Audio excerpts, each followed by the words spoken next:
Dad ended up going into athletics and even going to university because of his brother Lewis, who was shot down in World War II in 1944, August.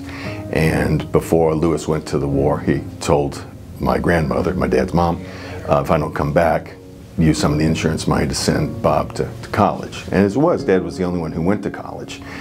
He was not overly inclined to do so, as he said many times.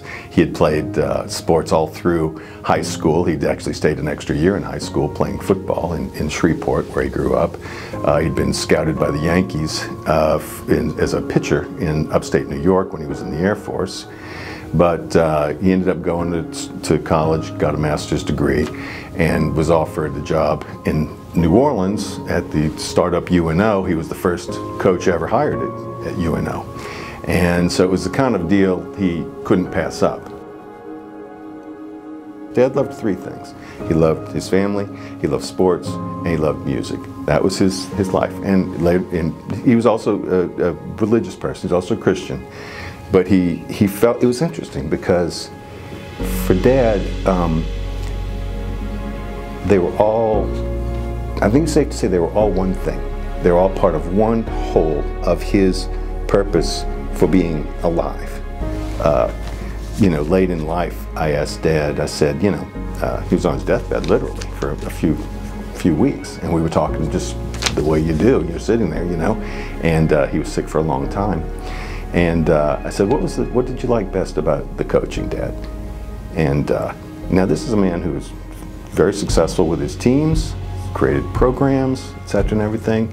So I thought he'd probably say, well, the championship, blah, blah, this or that. And he said, without blinking, he said the relationships. He said, you could do more for a young person with sports. You can teach them more with sports than almost anything. He said it teaches a person to get up. You get knocked down, you get back up. I do remember him talking particularly about the golf teams. You know, Stan Stoppa, of course, he talked about Rick Galey, Murphy Trahan, Bill Springer. I can't remember all the names right now. Mike Husby, who was, I actually caddied for when they went to, I was 13 when they went to the national championship in Williamstown, Massachusetts. I caddied for him. He actually came in third in the tournament, and they won the whole thing. That was Dad's second national championship with more or less the same team, and his second time getting NCAA Coach of the Year. So it was a big deal.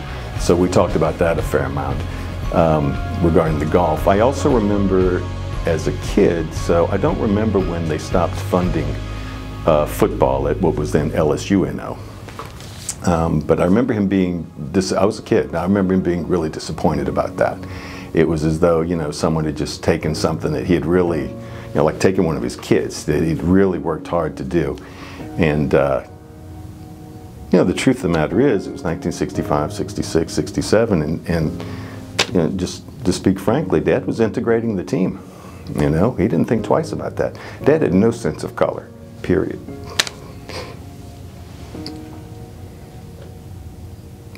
He felt like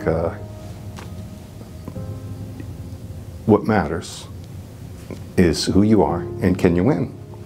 Can you bring your integrity to the game? That was his biggest thing.